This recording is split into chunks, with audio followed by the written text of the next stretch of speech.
Dear viewer, good evening and welcome to Spotlight. With me tonight, one of our very, very good friend, Robert Facano.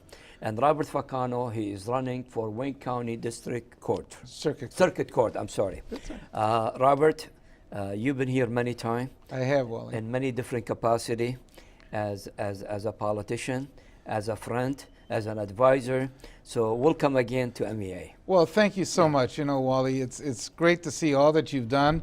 I know I've had a little thumbnail sketch of even the more expansion that you're doing and you're planning for MEA, and it's really impressive. And I think you could really dominate some of the airwaves here with your plans of the future. Thank you. We're hoping nationwide too, not just Michigan. But Robert, tell me, you are running for Wayne County Circuit Court. What cover? Is it the whole Wayne County? Yes, all of Wayne County. It's all 43 communities. Obviously, Detroit's the largest, but the equal population is what they call out county as well. So that's it's the same as when I ran for sheriff, county exec. It's the same geographic location. The whole Wayne County. Yes. Okay. What this kind of court do? What's their daily operation? What kind of cases they take? They take anything civil. If you file a civil lawsuit, it's anything over $25,000. Okay. They handle all the felonies. If somebody is charged with a felony in Wayne County, it goes to this court initially. And you have different levels. You have district court, which is usually all the cities. You know, like in Dearborn, it's the 19th. In Detroit, it's the 36th district court, and things like that. And then once there's what they call an arraignment and a preliminary exam, then on a felony case, then it goes up to the circuit court, and the trial is actually held on the circuit court level. Okay. If it's you know, if there's a certain amount of money and it's a small case. That's what I'm saying. Is a certain amount that have $25,000, then it goes up to the circuit court. I see. For a civil side. Yeah. As we know you as Wayne County executive, as a politician, but judge is not a politician. It's a different things, different. You know, people look at judges different than politicians. They do, and that's because we're on the nonpartisan part of the ballot. Yes. You'll see that because of a judge now, you can still vote single ticket for like if you want to vote all Democrat, you can vote all Democrat. Republican, you can vote all Republican. Exactly. But that doesn't affect the judges. So we say you got to go to the bottom or the back of the ballot first. That's there, and a lot of it, for example. We have a primary. Last August we had to run. There was 22 of us that were running. 22 were running. Okay. And so they select 8 because there's 4 positions open. And so now it's down to 8, which is for the November 8th election. So in November we're going to elect 4. Yes, exactly. Yes. So tell me more about. Well, the judicial position, people sometimes take judges for granted, but they don't realize how much of an impact they actually have on somebody's life. You see it a little bit now in the national election, where between you know, Hillary Clinton and Donald Trump, who are they going to pick for the next Supreme Court justice? Yeah, that's very important. It can switch the balance of power of what happens. No matter what the law is or what the executive branch does, it's eventually the courts that interpret whether they're able to do what they, you know, set out to do. Whether it's passing the law and the implication of the law, or like on the federal level, when President Obama issued an executive order. If it's challenged in front of the court. So they said they could do things or not do things. Yes. When they challenged for Obamacare, for the national health care, it had to go through a court, and they said, yeah, that, you know, the Congress could implement something like that and that it was constitutional. There's always, on the criminal side, they're always looking at rights, you know, a right to an attorney, whether those were met by the police, you know, and all different type of rights that you have that are protected. And then also, if you are found guilty, what rights do you have in prison, things like that. There's a whole array of what the judges impact on. And like I said, obviously the highest is the Supreme Court. And we have Michigan Supreme Court for our state of Michigan. Right. Yes. You have the federal, which has the Federal Supreme Court, Court of Appeals, then the Federal District Court, which is downtown Detroit for our district. And but you have a mirror type image on the state level. You have a Michigan Supreme Court, you have a Court of Appeals, then you have the Circuit Court, which I'm running for. Each county has one, and then there's the district courts, like it's the smaller courts that are in your city.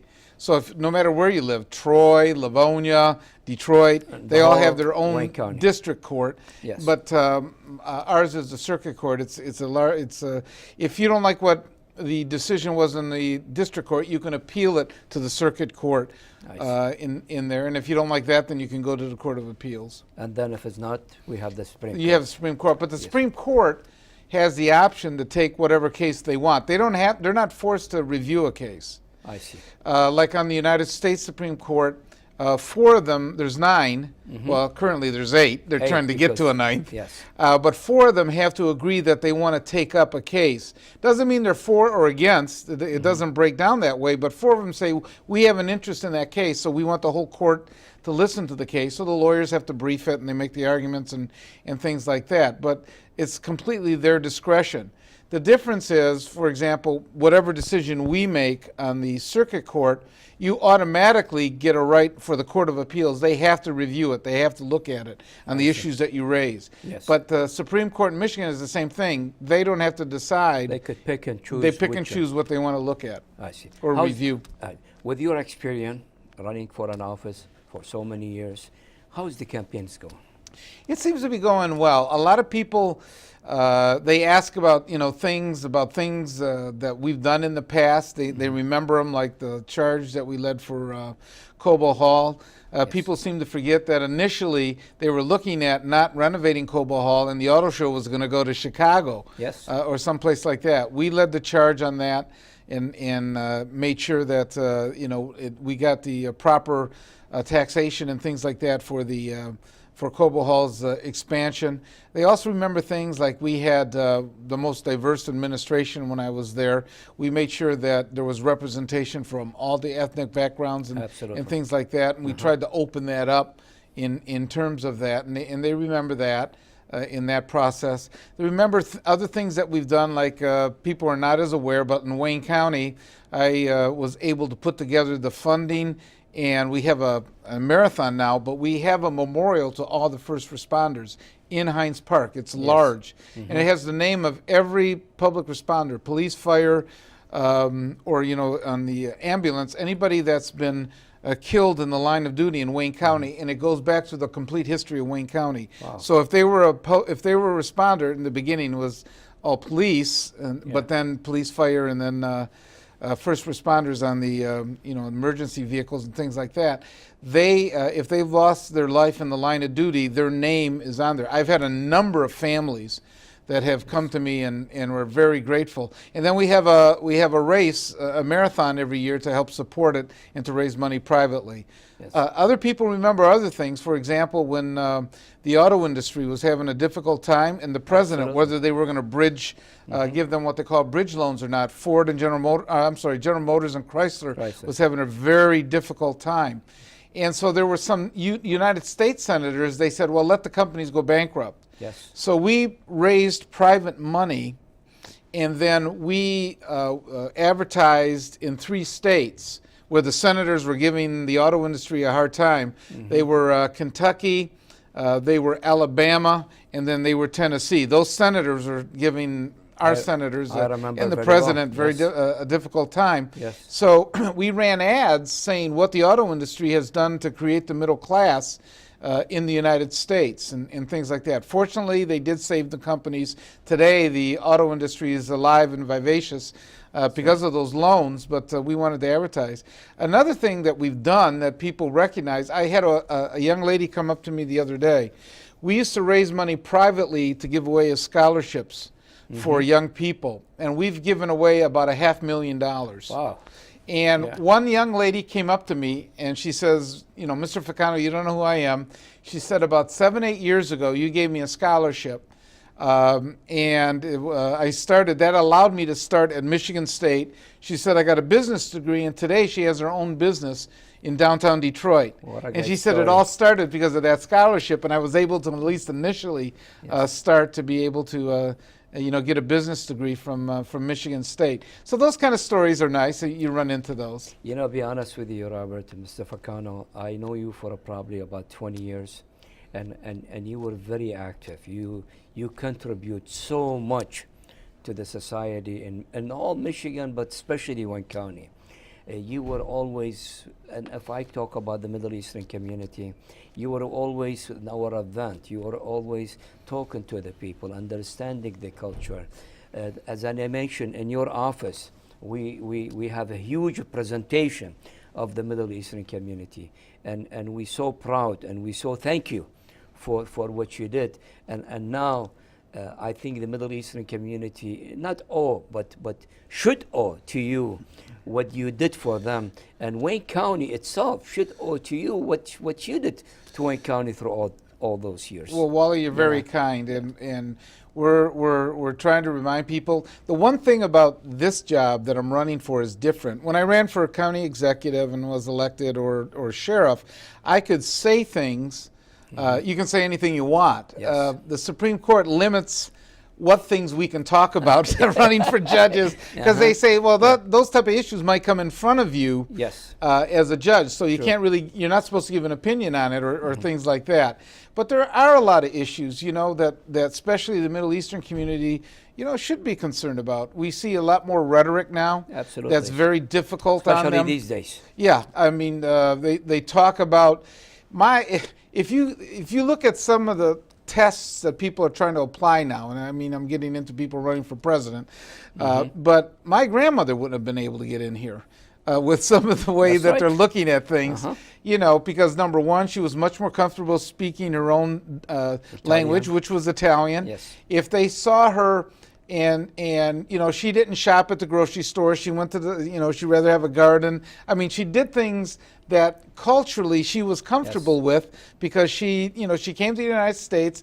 She and my grandfather and my parents, they were very proud to be Americans, but they didn't completely eliminate their whole background and their ethnic background of what they are. And I'll tell you a story of how that comes about. One time, when I was a student at Michigan State, over my freshman year, my first year, there was some students that were like from New York and some other places. So I was going home for Thanksgiving. So I called my mom and I said, they don't have any place. I mean, they can stay up here in East Lansing, but can they come, to our house for, for Thanksgiving? They said, sure, that's not a problem. Yeah.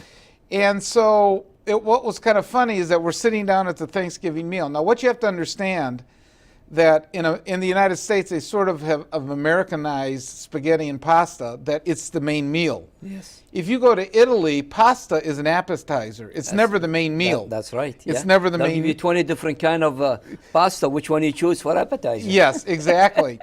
and so, it's Thanksgiving dinner, and I could tell that my mom brought out the pasta first, which was the appetizer before the main meal.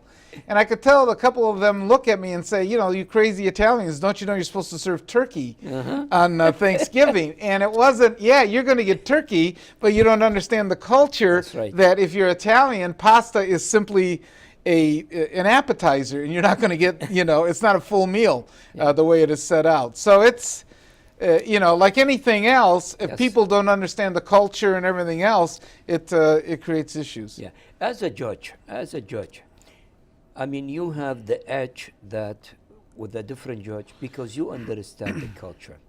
Throughout your serving, you integrate with the Latino, with the African American, with the Middle Eastern, with all the ethnic minority, and that give you the edge, honestly, and that you understand their culture.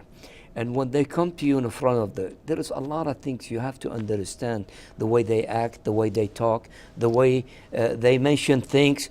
If you don't understand the culture, you'll take probably different ways. Or you might even take offense. Exactly. Yeah. So you have the edge, honestly. I mean, if I want to go and vote for the 8 people, I'll vote for you, not because so many contribution to the society and everything throughout your serving life, but you understand the culture. And look at Wayne County. It's multi-ethnic of many different minority. And we part have of the the, part of Latino, the, the and African part of that, American. what's important is that those ethnic groups deserve to be at the table. It shouldn't just be 1 or 2 groups that dominate. Yes. It's when you look at the economy and things like that, it's one big pie. And so everybody wants a part of the piece of the pie, Yes. because for economic, for their families and things like that, they deserve to be at the table just as much as anybody else. Absolutely. Can we talk about the general election? Sure. Oh, good. Because I'd be glad to. How you look at Trump and Hillary, two completely different campaigns. And we have, as we mentioned, as an ethnic minority, we have a person who from the start, discount us, give us all the impression that he doesn't like the ethnic minority. I don't want to say prejudice, but it went to that It's pretty level. close to that. Close yes. to that. How you see that? How you see that affecting the I ethnic think minority? it further divides the country. Because if you're president for all the people. Absolutely. Whether they voted for you or not, Yeah. whether you like the group or not, you're president of the whole country. Yes. And I think what a lot of the rhetoric has really divided the country. And things that aren't possible. Look at like building a wall. Realistically, how do you build a wall Yes. all across Texas, Arizona, in that southern border? I mean, there's nobody, and plus they're going to make Mexico pay for it. How does that happen? It doesn't. There's so much rhetoric about, attacking Muslims, attacking people from the Middle East. Latino. And there's no the solution. women. Or Everybody. women, yeah, that's Everybody. another one. Women is another one that. He didn't leave much for him, honestly. Yeah. So he has divided the country so much that people are going to be, in my opinion, uncomfortable if he gets elected. They're not going to be trustworthy. They're not sure what he's going to do or not do, because he has said so many. And I don't think he knows half the time. I think when he first started, he was always been a showman. And, he had the shows, The Apprentice and the other things. And I think originally he thought this was going to help his brand. It was going to help him, sell even more stuff and things like that. But the Republican primary was so split up that he was able, playing on these prejudices and this division, was able to stay at the top and able to go with it. And the problem is that he, kept up the same rhetoric and the same, because he probably believes in it, but now I think he's starting to realize he might have a possibility of winning this, and he's turned the heat up more on the rhetoric and things like that. Like he said, that's what got him there, so he was going to continue to push on it. And yet, people, you have things like the Gold Star family and people like that. They've sacrificed for this country just as much as anybody else. Absolutely. They work just as hard. They contribute to the economy. Sure. I can tell you so many people from the Middle East that are entrepreneurs. And when they're entrepreneurs, that means they pay taxes, they help the economy, they help other people. Hire and people things like to that. work and all that. Yes, and all of that makes a difference. And I think he completely is like ignoring that. Like I said, if you meet his standard, I don't think my grandparents or my parents would have been able to get into this country. Do you think even if Hillary won, even Democrat and Hillary won, do you think that's going to affect us, affect the society, the division that we have now is going to... I think that she is more mature, more polished. Who do you want talking to, the young North Korean president that talks about nuclear missiles? Do you want somebody that gets insulted easily? So was he going to start World War III with that? When he gets mad. Or somebody that's been there, is mature. Yes. And, all of us have flaws. All of us have made mistakes. And she admitted, I've made some mistakes. But you look for somebody that's mature, able to handle what's going on, and know that she's always... Hillary Clinton has never been the best campaigner, but she knows policy. I mean, everybody that's had to work with her said she knows what she's doing. Everybody was concerned when she was a senator from New York. Yes. They were concerned, is she going to be able to work with people, because she came from the White House, her husband, and everything else. And the Republicans had nothing but praise that they were able to what they call reach over the aisle and work with her and get things done and things like that. Secretary of State, she traveled the world. She was our embassy. She represented the United States, and was one that reached out to foreign leaders and things like that. And they had nothing but praise for her and the way she worked and things like that. So I think And so even if we have a divided country, meaning Republican, Democrat in the Congress, I think if there's anybody who can reach over and work with them, Yes. it's going to be her. And I think people are sick of it. I think they're sick of all Absolutely. the fighting Absolutely. and the I bickering. mean, people, they don't want to hear it anymore. No. That much, you know, affecting by them. Mr. Facano, you were the sheriff, the Wayne County Sheriff. And even when you were the executive, of course, you dealt with the law enforcement and all that. With the killing by by police officer, and with the revenging of the killing police officer, and yesterday 2 of them got shot, In Iowa. blanked in Iowa. How you look at this problem? How could we fix it? And God forbid, you know, of course we cover all North America, the all United States and Mexico, but you were involved in Michigan. What about, God forbid, in Michigan that happened? You know, I have an interesting perspective because I was sheriff for close Yes. to 20 years. And that's why I'm what asking you. and what we trained on. The first thing we did is to make sure there was adequate training for the officers. That's really important. I think now what has happened, though, with social media is that they see an incident and everybody jumps to a conclusion what the incident's about. I don't think there's a police chief in the country that if their officer does something that's inappropriate, that's wrong, that wouldn't say, not only are we going to fire you, we're going to prosecute you. Yes. The problem is that many times these incidents are only viewed for a short 20 seconds, 30 seconds, and nobody knows the complete incident. Not telling the whole story. Right. So what you have to do is make sure there's a thorough investigation, that whatever the incident is, and then you look at it and see if it's appropriate to take action as to what happened. It seems like we're jumping to so many conclusions initially, and I can understand. I mean, people are apprehensive. Nobody likes being stopped by the police, okay? So there's naturally an apprehension that Yes. automatically, starts to go up. Yes. And I've been sheriff for 20 years. If I see, those bubbles going off, nobody ever wants to be stopped for that. And so I realized that, because of, stories in the past, there might be African Americans and others that are apprehensive. But the best thing you can do is to make sure you show your hands, you follow the commands of the officer and things like that.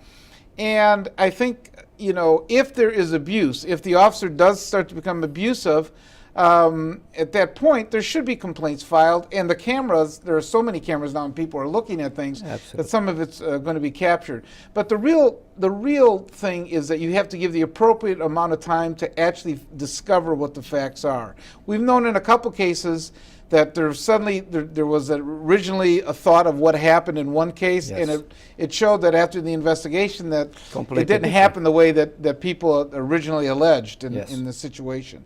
When I was sheriff, what we used to do, for example, we used to do a lot of training on it. And so we used to actually track the tickets. And if an officer kept stopping a disproportionate number of African Americans, Arabs, or something like that, before we got a complaint, we pulled them in and said, we're looking, at your stops. And like, for example, if there are more African American stops and they were patrolling Highland Park, okay, the natural instinct is that there's more of that cult, of that group that you're going to encounter on the highway and things like that. But if you're disproportionately stopping African Americans in Hines Park, in Northville, Plymouth, and things like that, then we look at that and then we say, you know what? Before we get any further issues about this, we're putting you in for training and sensitivity training and things like that. We actually implemented that well over 25 years ago, and it has served Wayne County well. Okay, Mr. Facano, with all the service, with all the contribution you have to the Wayne County, and especially the Middle Eastern American community, what's your message for them now? You're running for a judge. They should all be behind you. Not just the Middle Eastern, all the ethnic minority and everybody in Wayne County for the service that you've done to Wayne County. What's your message to them? That I know a judge is different than the other positions I've held, but part of it is my background has taught me to be sensitive. And the best thing you can do is to have fairness and to have an open mind. For a lot of people, they're not used to going into a courtroom. and especially if they're a defendant, or if they're a plaintiff or defendant in a civil case, or if it's a family family matter, Yeah. something like that. And to realize that to the attorneys and to the judges, they do it every day, so there's a comfort level. Yes. Number one, to realize that there isn't that comfort level, especially for people who aren't familiar with the system. To be patient, to be open-minded, but most of all to be fair, and to make sure that both sides are heard in any type of dispute. Doesn't guarantee how you're going to rule, because you got to rule on the law and what the facts are as they apply to the law. But at the same time, what you have to do is to make sure that there's an openness, there's a fairness. I hear a lot of complaints to get on the bench in time, and to spend the hours on the bench, and to work hard. And I think I have all those attributes, and a sensitivity, because I've worked with so many ethnic and people of different cultures my whole career. Well, thank you very much. Thank you, Wally. Wish you all the luck. I appreciate it. And I know you are a good campaigner, and I'm positive that you're going to win. Well, thank you. You're kind. Thank you very much. Don't forget to vote on the nonpartisan ballot in Wayne County. Exactly. Dear viewer, that was my interview with Robert Facano, the person that I attend a lot of events. I see him in every event. The person that he have a lot of relation with our community. He understand, not necessarily he give all the help, but he understand the issue that face us. He understand our culture, and honestly, he work very hard to solve a lot of our problem because of that understanding the culture, and he in every event, as I mentioned, he is there to integrate with us, to understand us and all that, and his office was. And there is no office, I think, not in the whole state of Michigan, representing the Middle Eastern American community like was his office as an executive, as Wayne County executive. So I urge you, vote Republican, vote Democrat, we don't care. But go on the bottom and look for the judges. And please vote for Robert Facano, the person who stands with us for so many years, and it's time for us to stand with him. Thank you very much, and good night.